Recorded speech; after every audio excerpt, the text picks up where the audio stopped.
السلام علیکم، میں ہوں ریحان طارق اور آپ دیکھ رہے ہیں داستان۔ کہ ایک مشہور مقولہ ہے کہ انسان جب بھی کوئی کام فطری اصولوں کے خلاف کرتا ہے یا جھوٹ بولتا ہے تو اس کا ضمیر اس کو ملامت کرتا ہے، جو ایک علام ہوتا ہے کہ وہ اس کام سے باز رہے، مگر جب وہ اس سے نہیں رکتا تو پھر اس کے اپنے اندر ایک افسوس سا ضرور موجود رہتا ہے جو ایک حد پر پہنچنے کے بعد خود ہی عیاں ہونا شروع ہو جاتا ہے، وہ خواہ اس کے اپنے اعتراف کی صورت میں ہو یا اس کے کسی شریک جرم کی طرف سے سامنے آئے۔ لیکن یہ قدرت کا نظام ہے کہ وہ راز اور مکاریاں عیاں ہونا شروع ہو جاتی ہیں۔ یہ مثال یا مقولہ بانی تحریک انصاف کی صورت میں حرف بحرف سچ ثابت ہو رہا ہے۔ چیئرمین تحریک انصاف نے اپنی سیاسی زندگی میں جتنے بھی الزامات لگائے یا تو وہ خود ان سے پیچھے ہٹ گئے یا قدرت نے ان کے تمام پروپیگنڈاز سرے عام بے نقاب کر دیے ہیں۔ یہ الزامات چاہے سائفر اور سازشی تھیوری سے متعلق ہوں یا اس سے قبل 35 پنکچرز کے حوالے سے لگائے جانے والے الزامات ہوں، بانی تحریک انصاف نے وزیر آباد میں اپنے اوپر ہوئے ایک مبینہ قاتلانہ حملے کے بعد بھی کچھ ایسے ہی بیانات اعلیٰ عسکری افسران پر لگائے جو بعد میں ان سے ہوتے ہوئے شہباز شریف، رانا ثناء اللہ، آصف علی زرداری سے ہوتے ہوئے وزیر اعلیٰ پنجاب تک جا پہنچے۔ ان الزامات کے حوالے سے چیئرمین تحریک انصاف ایک بھی ثبوت فراہم نہیں کر پائے، لیکن ان کے الزامات کی شدت پہلے سے زیادہ ہوتی گئی۔ جب ان الزامات کی شدت بڑھی تو قدرت نے اپنا انتقام لینا شروع کر دیا۔ چیئرمین تحریک انصاف اپنے ہی لگائے گئے الزامات میں پھنستے محسوس ہو رہے ہیں۔ چیئرمین تحریک انصاف آج ڈی آئی جی آپریشنز اسلام آباد کے آفس میں جی آئی ٹی کے سامنے پیش ہوئے۔ یہ گزشتہ روز جی آئی ٹی تھی جس میں وہ سامنے آئے اور سوالات ان سے ہوئے، جہاں انہوں نے اپنی جانب سے لگائے گئے تمام الزامات کی خود ہی تردید کی اور اس تردید پر دستخط بھی کر دیے۔ ذرائع کے مطابق چیئرمین تحریک انصاف کے خلاف تھانہ رمنا میں درج مقدمے میں تحقیقات کے لیے جب وہ پیش ہوئے تو انہیں ایف آئی آر پڑھ کر سنائی گئی اور حساس ادارے کے سینئر افسر کا نام لے کر بے بنیاد الزامات جو لگائے گئے تھے اور ان کے کلپس بھی دکھائے گئے۔ انہوں نے جی آئی ٹی کے سوال پر ویڈیو کلپس کی ذمہ داری قبول کی۔ جی آئی ٹی نے ان سے کچھ سوالات جواب میں چیئرمین تحریک انصاف نے اپنے ہی لگائے گئے الزامات کی نفی کی۔ سوال ہوا کہ تفتیش کے دوران چیئرمین پی ٹی آئی ان سے استفسار ہوا کہ یہ ان کے اپنے بیانات ہیں، جس کے جواب میں چیئرمین تحریک انصاف نے قبول کیا کہ یہ ان کی ویڈیو ہے اور جو بھی الزامات لگائے گئے ہیں خود انہوں نے ہی لگائے ہیں۔ دوسرا سوال جو جی آئی ٹی کی طرف سے ان سے پوچھا گیا کہ ان کے پاس ان الزامات سے متعلق کوئی ثبوت موجود ہے، جواب میں چیئرمین تحریک انصاف نے کہا کہ ان کے پاس ایسا کوئی ثبوت موجود نہیں ہے۔ اب تیسرا سوال جو ان سے کیا گیا وہ یہ تھا کہ کیا عسکری ادارے کے کسی افسر نے انہیں براہ راست دھمکی دی ہے، جواب میں بانی تحریک انصاف نے اس کے جواب میں بتایا کہ انہیں کسی نے براہ راست دھمکی نہیں دی ہے، بلکہ انہوں نے ایک پریس کانفرنس کے رد عمل میں یہ الزامات لگائے۔ چوتھا سوال جو چیئرمین تحریک انصاف سے پوچھا گیا، ان سے دریافت کیا گیا کہ جب آپ کے پاس کوئی ثبوت موجود نہیں ہے تو آپ نے الزامات کس بنیاد پر لگائے، جس کے جواب میں بانی تحریک انصاف نے کہا کہ میرے پاس اس کا کوئی ثبوت یا گواہ موجود نہیں ہے، لیکن اس متعلق مجھے کسی نے بتایا تھا جس بنیاد پر انہوں نے الزامات لگائے۔ پانچواں سوال جو جی آئی ٹی کی جانب سے پوچھا گیا وہ یہ تھا کہ آپ ڈرٹی ہیری کسے پکارتے ہیں، جس پر تحریک انصاف کے چیئرمین نے بتایا کہ وہ عسکری حساس ادارے کے سینئر افسر کو ڈرٹی ہیری کہتے ہیں۔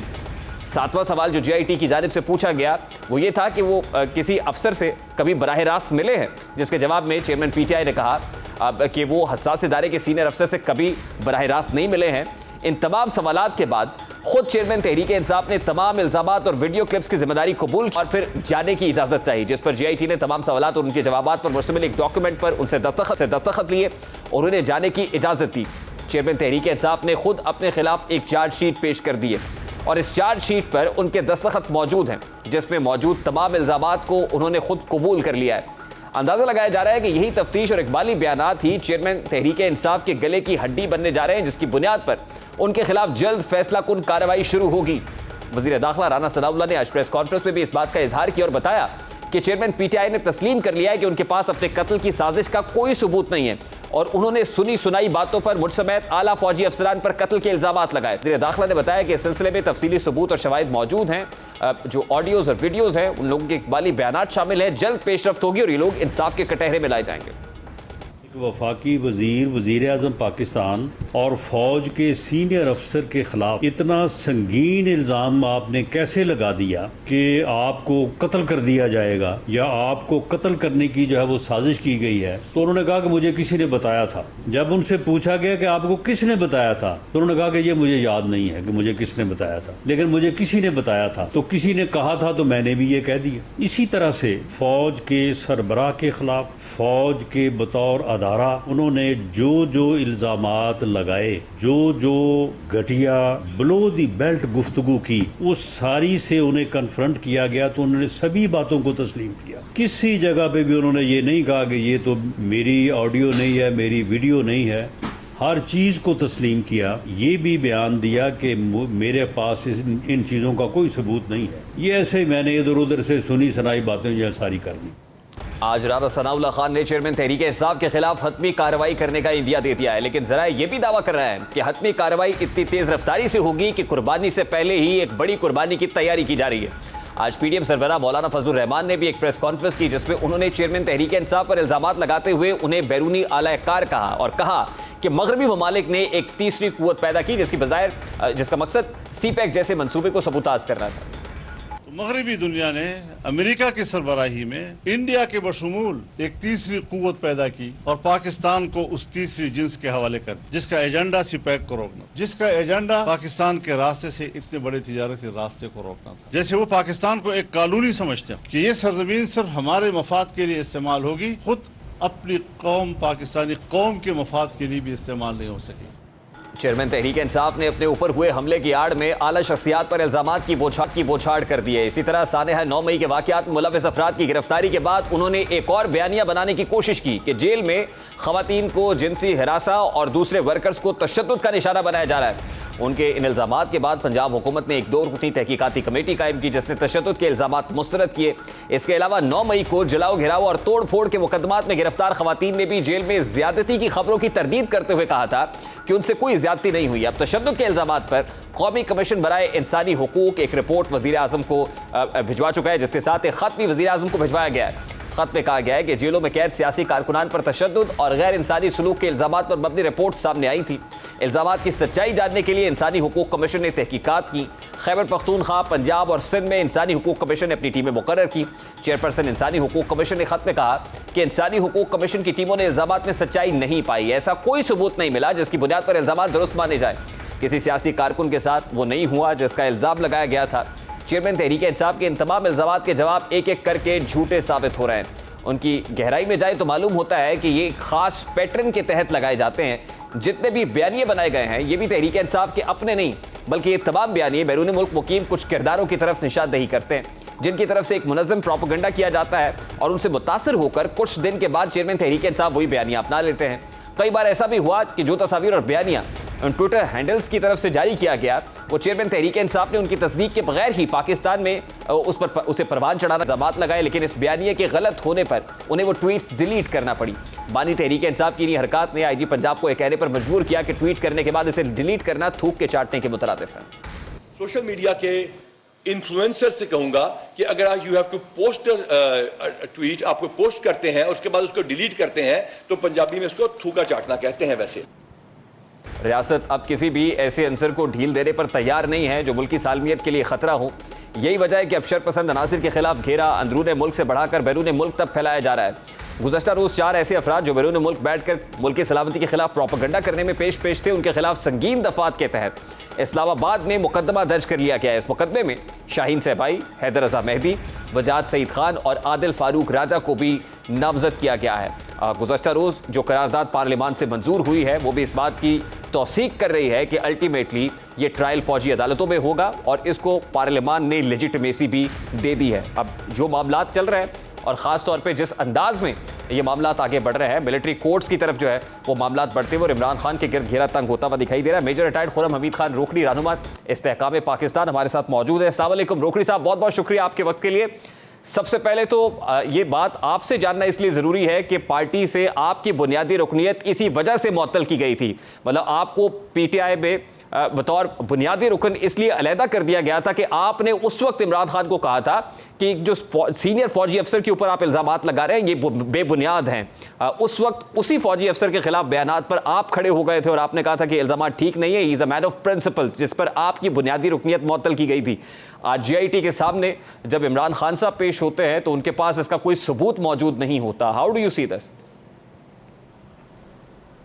آپ دیکھیں نا آج I was reading the very same thing کہ عدالت پوچھتی ہے کہ آپ نے الزام لگایا اور آگے سے کہتے ہیں آپ کے پاس کوئی ثبوت ہے. ہی سے نتھنگ، میرے پاس کچھ بھی نہیں ہے. کہاں کیوں لگایا؟ مجھے نے بتایا تھا. آپ کتنی بدبختی ہے کہ اس بہت بڑے عہدے پہ رہنے والا آدمی وہ جب ایک کرائسس کو سمجھتا ہے، اس کے لیے تو کرائسس تھا نا، اس کی گورنمنٹ چلی گئی،